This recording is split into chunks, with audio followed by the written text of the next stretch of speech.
Ce script, il est vraiment super important parce qu'il va permettre de gagner du temps. Du coup, on sait où on va quand on est en train de tourner la vidéo et surtout c'est une sorte de garant de ce qu'on veut faire. Parce que quand on crée une vidéo, notamment pour du business, il y a une intention derrière. Et aussi, comme tu le dis, les petites gimmicks un peu qui reviennent tout le temps. En fait, après, on a l'habitude, même nous en tant que spectateurs, tu vois, je pense aux personnes que je regarde sur YouTube, je serais capable de réciter leur intro ou leur gimmick un peu à chacun. Alors moi, il y a un truc que je vois souvent et qui me rend triste à chaque fois, c'est que souvent les voix off sont écrites comme si on écrivait une légende Instagram. Hello et bienvenue dans ce nouvel épisode du Comptoir du Web, un podcast business où on parle de publicité, de manière d'entreprendre, mais pas que. J'aurai l'honneur de recevoir des invités inspirants pour te partager un maximum de valeur. Et aujourd'hui, on reçoit Mathilde Lemonzi, une experte en création de contenu vidéo, en passant du montage jusqu'à la création de GIFs pour ton business. Le but, c'est qu'elle nous accompagne pas à pas pour nous expliquer dans cet épisode l'importance de préparer ses vidéos en amont, notamment ses scripts. Donc bonjour Mathilde. Hello, comment ça va? Ça va super et toi? Bah, ça va nickel, merci beaucoup de m'accueillir, dans ce podcast, c'est cool, de papoter avec toi, ça va être cool. Eh ben, merci beaucoup à toi. Est-ce que j'ai bien résumé, ce que tu fais, ce que tu proposes surtout? Ouais, très bien, c'est tout à fait ça, du coup, moi, je suis spécialiste, montage vidéo. J'ai une expérience de quasiment 15 ans, je bossais jusqu'à il y a pas longtemps, dans différentes boîtes de prod, en fait, sur Paris pour, documentaires télé et donc du coup, mon Mmh expertise, c'est mh. vraiment, l'écriture et le montage vidéo, et tout ce qui est habillage aussi, pour créer un univers vraiment avec ces vidéos. OK, bah, trop intéressant. Vous allez voir Mathilde enfin tu vas avoir plein de belles choses à nous partager et pour les personnes qui arrivent et qui savent pas trop, qui sont pas encore dans l'univers de la vidéo, on va dire, est-ce que tu pourrais nous expliquer concrètement ce que va être un script de vidéo, dans un premier temps et puis après on verra un peu plus en détail ce qu'on peut en faire, pourquoi, et tout ça? Ouais, totalement. Du coup, quand tu vois une vidéo sur les réseaux sociaux qui est diffusée où souvent il y a soit une voix off, soit quelqu'un qui va parler en face cam, en fait, avant de créer cette vidéo, elle a été écrite et donc en fait, le script, c'est ça, c'est ce truc écrit qu'on va créer avant de créer notre vidéo, où on va, donner toutes les intentions pour la vidéo. C'est-à-dire qu'on va écrire ce qu'on va vouloir, montrer. Par exemple, si toi tu veux créer une vidéo, sur, je sais pas, sur ta mettons tu veux raconter une de tes journées de travail, pour montrer un peu comment tu bosses, Mmh mh. bah, tu vas commencer par écrire un script en disant, bah, d'abord tu vas lister, bah, les différents moments de ta journée que tu vas avoir envie de raconter. Donc mettons matin et là, si tu veux faire un face cam, tu vas écrire, face cam, bonjour, je t'amène avec moi dans ma journée. Après, mettons, si tu veux raconter, que le premier truc que tu fais, bah, c'est d'aller boire ton café, bah, tu vas marquer, plan 1, déplacement, vers le café, plan 2, café qui coule. Mettons, tu veux rajouter une voix off qui dit ça, bah, tu vas mettre voix off et donc la première chose que je fais dans ma journée, c'est d'aller prendre un café avant de commencer à travailler parce que sinon je suis pas efficace ou quelque chose comme ça, tu vois? Et donc du coup, en fait, ce script, c'est vraiment, ce qui va permettre de savoir où on va, quand on tourne la vidéo et quand on la monte aussi.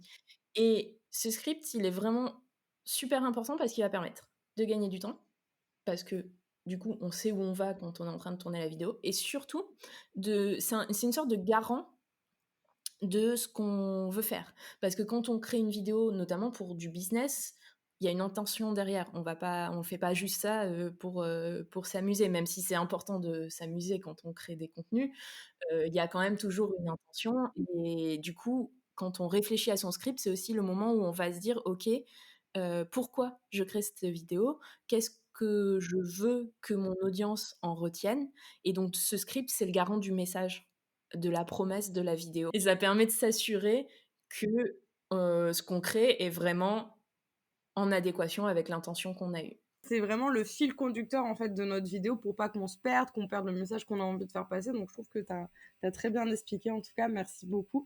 À quel moment ou comment on peut se dire que la préparation du script en amont va avoir un impact aussi sur la qualité de la vidéo qu'on va produire. Parce que des fois, on peut se dire: «Ouais, mais ça sert à rien parce que j'ai déjà Mmh. tout en tête». On sait ce que ça veut dire de «j'ai tout en tête, pas besoin de le mettre sur écrit». Mais comment ça peut se retransmettre dans la qualité du travail de la vidéo, si on n'a rien préparé en fait, et qu'on fait pas de script en amont, ça va être quoi principalement les risques? Alors les risques, le premier c'est d'oublier certains éléments. Parce que quand on dit qu'on a tout dans la tête, oui, OK, mais quand on est en train de tourner la vidéo, des fois, on est concentré et potentiellement, on va oublier de tourner des trucs. Donc ça, déjà, bah, c'est le premier truc et ça permet de pas se retrouver en montage en disant: «Bon, bah, j'ai oublié, voilà comment je fais». Même si bon, il y a toujours des solutions, mais ça permet, d'être plus serein, je pense.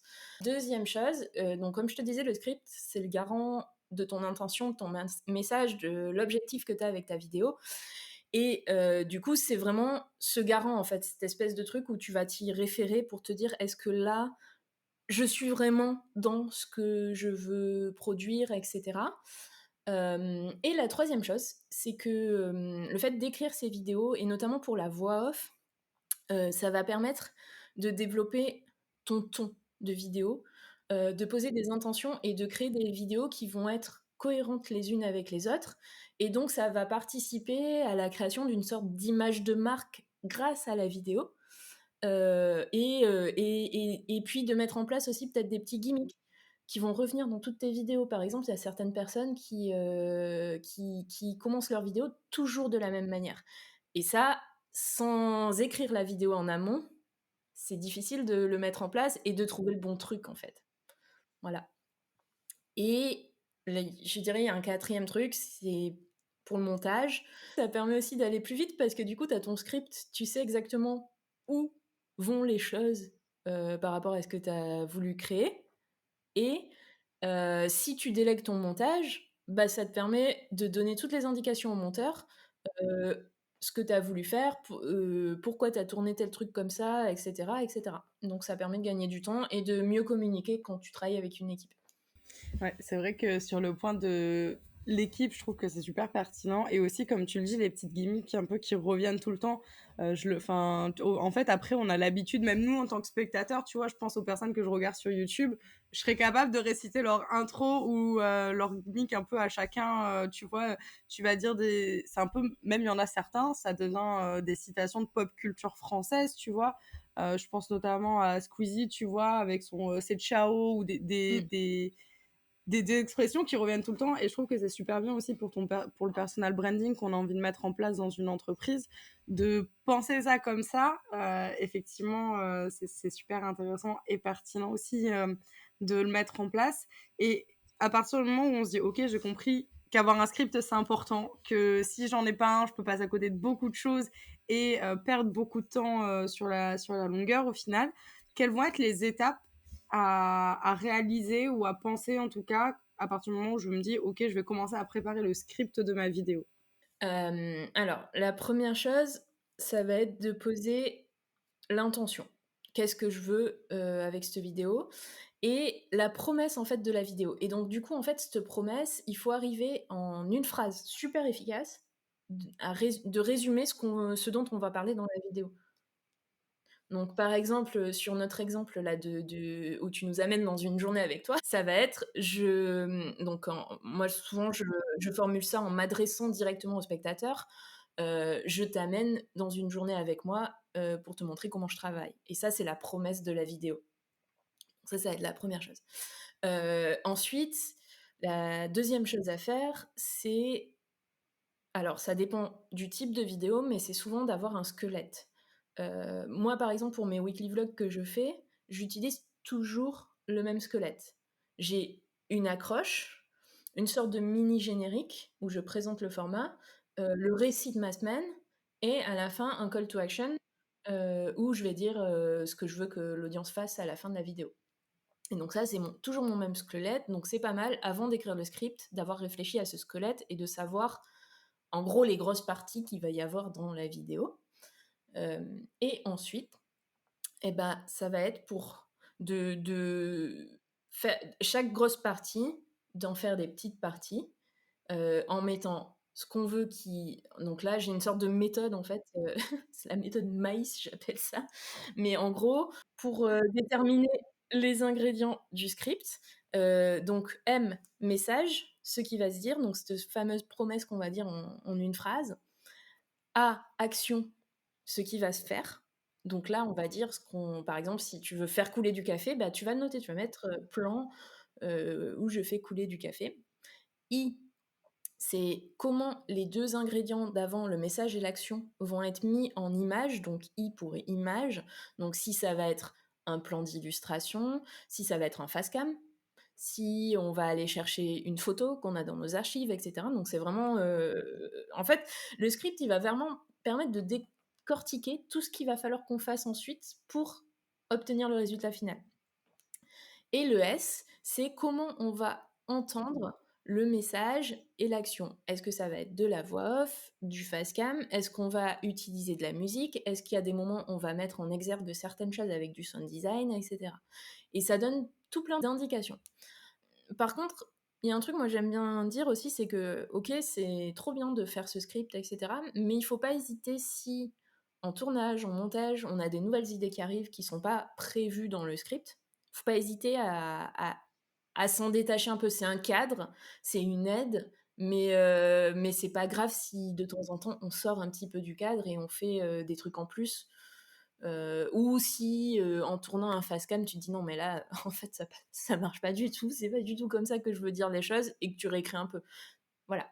Il faut trouver un juste équilibre en fait entre le truc ultra cadré et des fois l'inspiration qu'on peut avoir sur le moment, la vraie vie aussi, etc. Voilà. Mmh.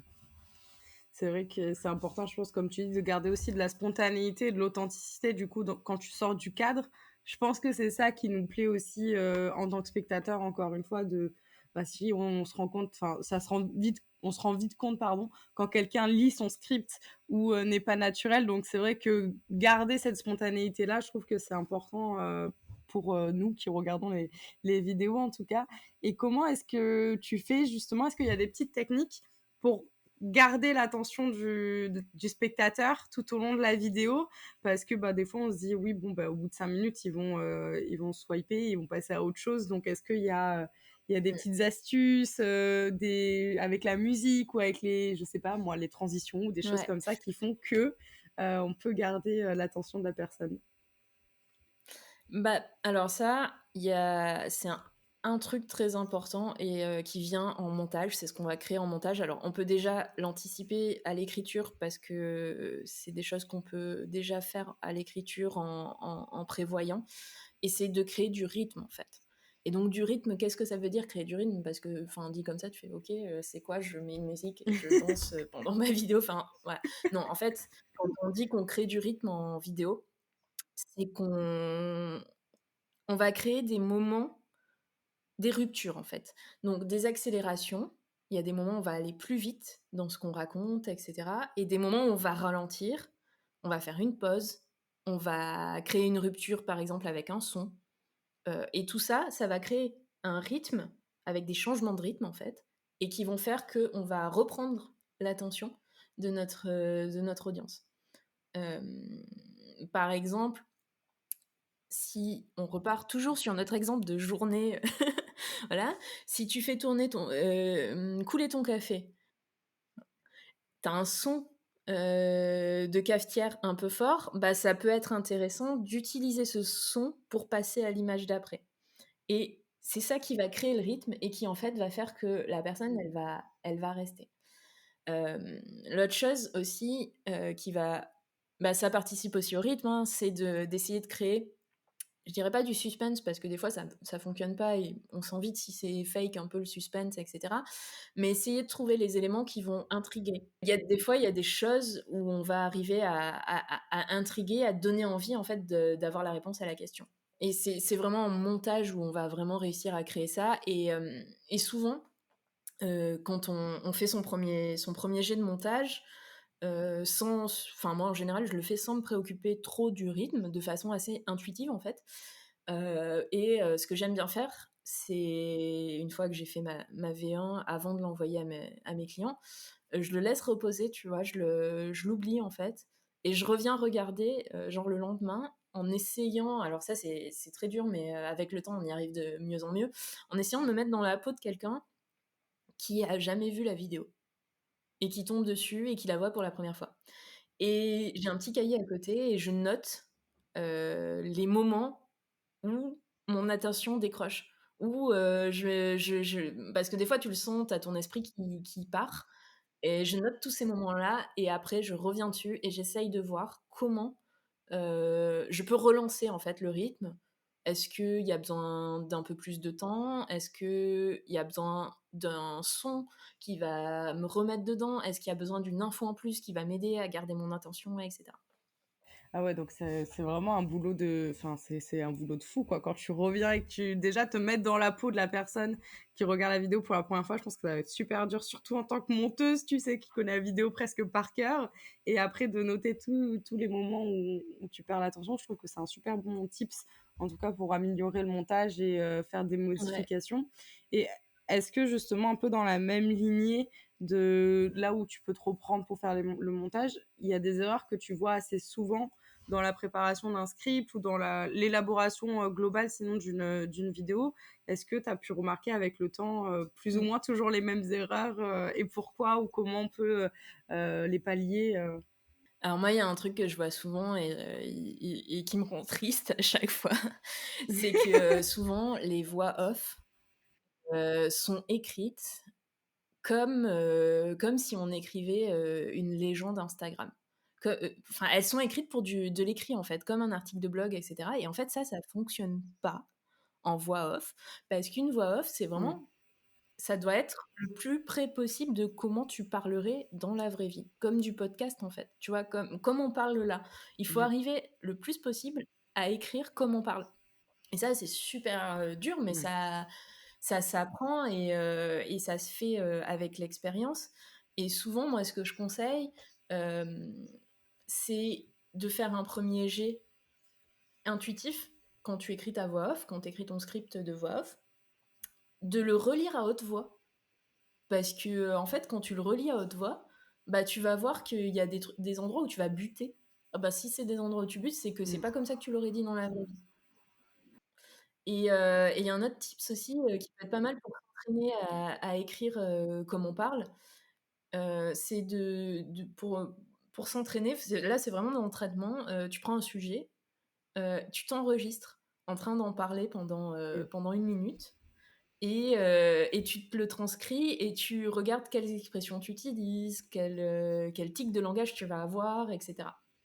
Et en fait, enfin, pour moi, c'est vraiment crucial dans la création de vidéos d'arriver à trouver, une écriture qui est vraiment faite pour la vidéo et non pas, pour les c'est pas la même chose, en fait. Quand on écrit pour une Mm. légende Instagram et tout, c'est destiné à être lu et quand on écrit pour de la vidéo, c'est destiné à être entendu, à être vu et c'est pas la même chose. C'est super intéressant ce que tu dis parce que en fait on nous apprend toute notre vie à l'école à écrire euh, Mmh. justement à l'opposé de la façon dont on parle. Alors que, en fait, pour être le compris le plus facilement et le plus rapidement possible, je trouve que, enfin, c'est totalement ça. C'est son script, surtout en voix, faut le faire comme on parlerait. Sinon, bah, pareil, tu perds le fait que ça soit naturel, tu perds les expressions qu'utilise souvent la personne parce qu'elle se corrige, parce que des fois, elle fait pas gaffe aussi aux expressions qu'elle dit tout le temps tellement c'est naturel. Donc, elle pense pas forcément à les remettre dans la voix off quand elle l'écrit. Donc, je trouve ça super bien. Donc, est-ce que ça pourrait être aussi, par exemple, le premier jet, au lieu de le faire à l'écrit, c'est prendre le dictaphone et l'enregistrer. Et Ouais, après, le retravailler, en fait. Vraiment, utiliser son intuition le plus possible quand c'est des voix off pour après le reprendre et le mettre en vidéo, quoi. complètement. Complètement, ça, je pense que ça dépend de la personne, parce que c'est des personnes qui vont être plus à l'aise pour faire un premier jet à l'écrit, parce qu'on a l'habitude d'écrire et que c'est comme ça aussi qu'on nous a appris. Mais effectivement, ça peut être cool, de s'enregistrer, Moi, ça m'arrive des fois, j'aime bien pour mes vidéos, imaginer des concepts que je peux décliner après et que je peux refaire, plusieurs fois sur différents sujets. Parce que je trouve que ça facilite le travail et ça permet d'avoir un squelette effectivement qui est toujours le même et ça permet de gagner du temps dans la production. Hem et là, je suis en train de travailler sur un concept. Et et pour l'instant, j'ai pas encore abouti sur ce que je veux, j'ai pas encore, exactement ce que je veux, mais du coup, pour tester, je me suis enregistrée. J'ai pas trop écrit et je me suis enregistrée. Et ça m'aide à voir, bah, ce qui va et ce qui va pas dans ce que j'ai en tête, et ça m'aide à trouver un peu aussi à aboutir sur vraiment le format que j'ai en tête, et des fois, c'est difficile d'écrire parce que j'arrive pas à y voir clair, et ça peut être vraiment une très bonne idée de s'enregistrer quand on bloque un peu, pour voir ce qui sort, de façon, comme ça, en se détachant, De façon intuitive. Ça, ouais. c'est super intéressant. Et comment est-ce que ton script, parce que maintenant, il y a plein de formats qui existent. Il y a le format YouTube, il y a le format Shorts, Reels, TikTok, qui est quasiment le même format, mais voilà, il y a plein de plateformes en fait sur lesquelles on peut diffuser nos vidéos, même sur LinkedIn, ça devient de plus en plus courant. Est-ce qu'il y a un moyen d'adapter aussi son script pour les plus téméraires, j'ai envie de dire, qui retournent à chaque fois une vidéo en fonction de la plateforme ou du format et qui font pas juste un montage à partir d'une vidéo long format? Est-ce qu'il y a un moyen efficace pour aussi adapter son script en fonction du format de vidéo qu'on va faire, en imaginant qu'on veut décliner une vidéo YouTube, tu vois, une vidéo un peu long format? Est-ce qu'il y a un moyen efficace de décliner? Est-ce qu'il vaut mieux prendre sinon les meilleurs moments de la vidéo? Est-ce qu'il vaut mieux retourner? Comment est-ce que ça se passe? Parce qu'il y a trop de choix possibles, surtout avec les IA Ouais, ouais. qui nous offrent trop de possibilités. Quel est ton regard là-dessus? Ce que tu en penses? Tout ça, ça m'intéresse. Alors, moi, je suis à fond sur le recyclage de contenu. Ouais. À la base, c'était un de mes enfin, c'était, quand j'ai commencé à monter, mon entreprise en ligne, et cetera, c'était à la base, je voulais faire que sur ce sujet-là parce que je trouve que c'est passionnant, et cetera. Et moi, je trouve que la vidéo, c'est le truc qui se prête le plus au recyclage de contenu, parce que, tu peux le réutiliser de mille et une façons. Et donc moi, j'aurais tendance à te dire, si tu fais une vidéo longue pour YouTube, tu peux totalement, après aller sélectionner les meilleurs moments. Effectivement, tu as des outils, d'IA qui vont te permettre, de le faire plus rapidement, et cetera. Mais ce que tu peux aussi faire quand tu imagines ton format, mettons, de long pour YouTube, c'est l'imaginer comme un puzzle avec différentes parties qui, ensemble, donnent une vidéo long format, mais que tu vas pouvoir, séparer en petits formats que tu vas pouvoir aller diffuser sur, tes vidéos courtes, sur Insta, et cetera. Je te donne un exemple parce que comme ça, c'est pas très, très parlant, et en général, je préfère montrer ça en visuel, mais je pense que là, en donnant un exemple, ça sera plus clair. Donc à la base, moi, j'avais un projet aussi, sur le voyage, et j'avais imaginé un format qui était prévu, en fait, pour être réutilisé. Hem, donc à savoir, c'était un format itinéraire sur 4 jours. Et donc j'avais mettons, si j'avais voulu le faire en vidéo, à la base, c'était pas de la vidéo, mais si j'avais voulu le faire en vidéo, j'aurais fait une vidéo courte pour le jour 1 de l'itinéraire, une vidéo courte sur le jour 2, une vidéo courte sur le jour 3 et une vidéo courte sur le jour 4. Et je les aurais assemblés pour faire une vidéo longue de mon itinéraire de 4 jours, avec, en plus, parce que il faut aussi penser quand même à lier les plateformes. Je trouve que c'est important, surtout quand on réutilise les contenus. Et je rajoutais en plus une partie où j'analysais pourquoi j'avais construit mon itinéraire comme ça, et cetera, et cetera. Et ça, c'était exclusif à la vidéo longue, et du coup, ça faisait une sorte de stratégie où je diffusais mon itinéraire jour par jour, et à la fin, je disais: «Voilà, si tu veux retrouver l'itinéraire en entier, heu et pourquoi, comment j'ai fait ces choix-là, eh ben, tu as le contenu long qui est dispo, sur mon site, et je t'invite à aller le consulter». Ah, c'est trop intelligent. Et ton concept de vidéo, il est trop bien. Donc, hâte de voir en tout cas. Tu l'as sorti ou tu comptes le sortir, ce projet-là de vidéo? Non, non, en fait, je le ferai pas ça. Je l'avais fait, au début sur mon projet voyage, et c'était des posts Instagram qui menaient à un article de blog. Mais ce serait pareil pour de la vidéo, en fait, ça fonctionnerait pareil. Oui, exactement, le même principe. Et est-ce que, Alors on parle aussi, ça va être dans les questions un peu, tu vois, on parle de il y a le référencement de la vidéo et que maintenant les algorithmes analysent aussi tout ce qui est dit durant la vidéo. Donc est-ce que le script aussi va avoir son importance sur la façon dont va être référencée la vidéo, sur les moteurs un peu, YouTube, pareil, bah, TikTok, hein, qui devient clairement un moteur de recherche, on le voit qui est passé même au-dessus de Google, à certains moments. Est-ce que ça a une importance là-dessus? Tu vois, comment est-ce que toi, tu le traites par rapport à tes clients? Si c'est eux qui rédigent le script ou si vous co-rédigez, comment ça se passe à ce niveau-là? Alors, moi, ça m'arrive de rédiger des scripts, avec mes clients, mais c'était pas pour des vidéos qui étaient faites pour le référencement, donc voilà et sinon, pour, ma formule abonnement, c'est plus, les clients qui rédigent le script et après on en fait, on a chaque mois, on a un rendez-vous de suivi où on va reprendre les scripts, mais ça va être plus, sur, la réal, comment mettre, voir les idées que moi j'ai et qu'elle va pouvoir faire en tournage et cetera et cetera.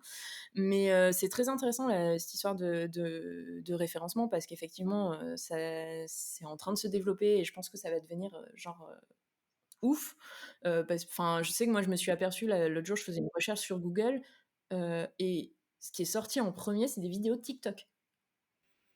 Ouais, Et c'est genre, ça m'a renvoyé sur TikTok et je me suis dit: «Mais en fait, c'est ouf et il faut» enfin, le SEO TikTok, à mon avis, ça va exploser et ça enfin, voilà, il faut le prendre en compte et en fait, le script, ça va te permettre, bah, de potentiellement choisir un mot-clé et de l'insérer, notamment dans ton accroche. Donc cette première partie de vidéo, qui est très importante dans les vidéos courtes, notamment pour TikTok et pour les reels et qui va faire que la personne va rester sur ta vidéo et va pas scroller.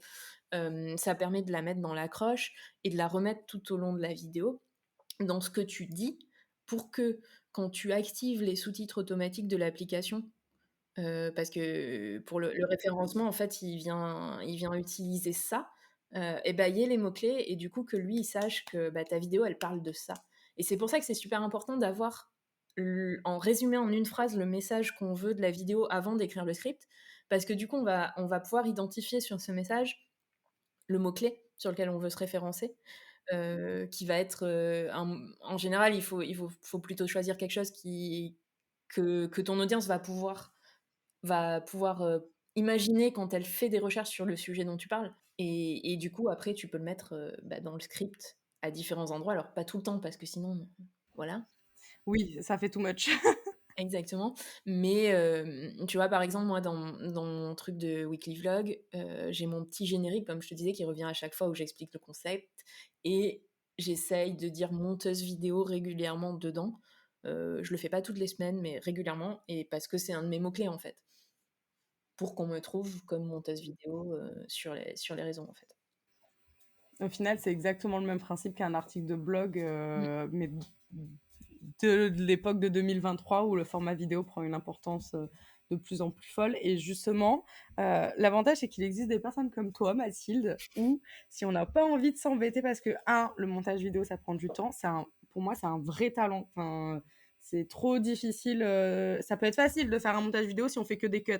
Mmh. Tu vois, tu coupes les blancs et tu le balances, mais je pense pas que ça va plaire. Je pense pas que ça va rendre la vidéo intéressante parce que, comme tu l'as dit, c'est le rythme qui va tout faire. Et le rythme, il y a une grosse partie où c'est en post-prod que ça se fait. Donc, heureusement qu'il y a des personnes comme toi, Mathilde, où tu proposes justement des abonnements pour faire le montage, pour aussi donner des conseils, c'est ça? Comment Ouais. est-ce qu'on peut faire appel à toi si on se dit, bah voilà, j'ai envie de me lancer dans le format vidéo, mais clairement, je veux pas tout faire toute seule? Du coup, bah, j'ai 2 solutions, que je propose. Alors il y en a une qui est plus une solution, donc conseil, formation. En gros, la personne m'envoie un message en me disant: «Voilà Mathilde, moi j'arrive pas à faire tel truc». Alors, par exemple, là, j'avais une cliente, qui avait fait faire des témoignages vidéo à ses clientes. Mais sauf qu'elle s'est retrouvée avec des Ouais. vidéos de 15 minutes et que c'est pas efficace, en fait, tu peux pas diffuser Ah ça oui. comme ça, les gens vont pas regarder 15 minutes quelqu'un qui parle de tes services en disant: «Ouais, c'était trop bien et tout», enfin, voilà, ça ne fonctionne pas et donc du coup, elle m'a envoyé un message en me disant, «Je sais pas quoi faire, en fait, est-ce que tu peux m'aider?» Et donc du coup, elle m'a envoyé les vidéos et moi, à partir des vidéos témoignages. On s'est retrouvés, une fois que j'avais fait tout mon travail d'analyse et cetera, pendant 1 heure et je lui ai tout décortiqué pour structurer, pour qu'elle ait un squelette pour ses vidéos de témoignages et qu'elle sache exactement quoi mettre et quoi aller sélectionner dans, la vidéo de 15 minutes, de base pour que ce soit efficace, et que ça donne envie et qu'elle se retrouve avec une vidéo plutôt d'1 minute qui va être beaucoup plus digeste à regarder. Donc on a fait tout ce travail-là ensemble, je lui ai tout montré, pas à pas et cetera, ce que j'avais préparé, comment je l'avais pensé et cetera, en me basant sur sa vidéo à elle, donc c'est vraiment des sessions de conseil qui sont ultra personnalisées, en fait et qui permettent de vraiment répondre à toi, ta problématique que tu as, qui t'est propre, et cetera et je m'adapte aussi aux outils parce que, les outils de montage, on n'utilise pas tous les mêmes et donc, par exemple, là, je lui avais recommandé un outil, qui pour elle était idéal pour faire ce truc-là, pour le prendre en main, par rapport aux connaissances qu'elle avait en vidéo et cetera et du coup, vraiment, c'est vraiment, l'idée, c'est vraiment de répondre à une problématique de la façon la plus personnalisée possible. Et derrière, après la session, tu as accès au replay, un espace Notion où j'ai tout noté, tout repris, tout ce que j'avais fait pour la session et si besoin, je fais des petits tutos, sur les outils pour faire gagner du temps, en fait. L'idée, c'est vraiment de répondre à la problématique et de faire gagner du temps, et de l'efficacité. Voilà et la deuxième chose que je propose, du coup, c'est un abonnement, montage, où là, vraiment, je vais intervenir sur le montage. Et du coup, en gros, je monte entre 4 à ça dépend ce que tu prends comme formule, entre 4 à 12 vidéos par mois pour toi. Toi, t'écris le script, t'écris les scripts, et chaque mois, on a un rendez-vous où on va prendre le script, que tu as écrit en amont et on va regarder les idées de réal que tu as mis, sur le script et moi, si j'ai d'autres idées pour justement que ce soit rythmé et cetera, bah, je te les donne. Par exemple, si tu as envie de faire un peu des effets, des fois des trucs de dédoublement et cetera, bah, moi je vais te dire en tournage, tu pourrais essayer de faire comme ça et cetera et on va vraiment réfléchir ensemble sur comment, augmenter le niveau de la production de tes vidéos, et cetera. Moi, je te donne des petits tips de tournage, alors c'est pas ma spécialité de tournage, mais j'ai quand même des réflexes et des bases qui me permettent aussi de t'aider à mieux éclairer et cetera et cetera. Et après, bah, une fois que tu as tourné, tu m'envoies tes rushs et moi je monte, les vidéos et en respectant ton branding et cetera, parce que je trouve que c'est super important, d'ajouter des éléments qui vraiment correspondent à ton image de marque sur tes vidéos. Voilà et après, bah, tu réceptionnes les vidéos et puis tu as plus qu'à les diffuser. Donc c'est vraiment Voilà. l'offre parfaite, si pour avoir tout clé en main, on va dire de A à Z où, toi tu fais tout le boulot et tu le fais bien aussi donc je trouve que c'est super, enfin c'est une très bonne offre en tout cas qui est hyper intéressante pour les personnes qui veulent se lancer ou qui sont lancées aussi dans le contenu vidéo et qui cherchent une personne, en tout cas pour les accompagner et donc ça c'est trop bien et pareil pour la session conseil, je trouve que c'est super pertinent pour les personnes qui sont bloquées sur certains points et qui ont besoin d'un conseil ou d'une astuce sur quelques axes qu'ils ont. Donc ça, c'est trop bien. Écoute, bah, merci beaucoup, Mathilde, vraiment pour tout ce que tu nous as donné là comme valeur pour toutes les personnes qui hésitent, qui savent pas comment faire un script, qui ont envie de se lancer mais qui n'osent pas. Franchement, foncez parce que le contenu vidéo, c'est super bien et ça marche. Enfin, en 2023, je pense que c'est vraiment devenu un incontournable sur toutes les plateformes. Donc, n'hésitez pas à le faire. Et est-ce que tu as une dernière petite chose à rajouter, Mathilde, quelque chose que tu voudrais dire ou pas? Ouais, bah, en fait, ce que j'ai envie de dire, c'est que, il faut oser se lancer, même si, ta première vidéo, bah, tu pas forcément, ultra satisfait du rendu. Vraiment en vidéo, c'est en faisant qu'on progresse, et personne va venir te dire: «Ah, c'est de la merde, c'est trop nul». Donc ose, lance-toi, crée une vidéo et itère pour améliorer et petit à petit, tu vas gagner en qualité et en rapidité aussi. Parce que, le montage vidéo, ça peut être très pénible, quand on sait pas faire, mais en fait, c'est en faisant qu'on apprend, qu'on trouve les trucs, qu'on fait en rapi qu'on gagne en rapidité et voilà et donc il faut pas hésiter à se lancer et à passer à l'action sur la vidéo, c'est vraiment très important. Je sais que c'est un truc qui revient souvent, qui est un peu bateau de dire, «Ouais, il faut faire, il faut se lancer» et cetera. Mais sur la vidéo, Ouais, c'est mais c'est vraiment ça, important, c'est vrai, hein. il faut essayer d'arriver à se détacher du perfectionnisme et voilà. Donc lance-toi. C'est vraiment, exactement. Le mot de la fin, ça sera, lance-toi. Toutes les informations sur Mathilde seront en description, en fonction de la plateforme sur laquelle tu écoutes l'épisode.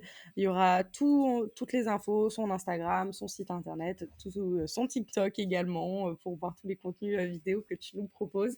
Merci vraiment beaucoup Mathilde, encore une fois, pour toute la valeur que tu nous as apportée. Si, tu as aimé l'épisode, n'hésite pas à le partager, à nous faire un petit retour aussi, à l'écrit, ça nous fera très plaisir et n'hésite pas à aller rejoindre Mathilde sur, ton réseau, préféré sur lequel elle se trouve. Merci beaucoup Mathilde. Merci à toi de m'avoir reçue, c'était trop cool.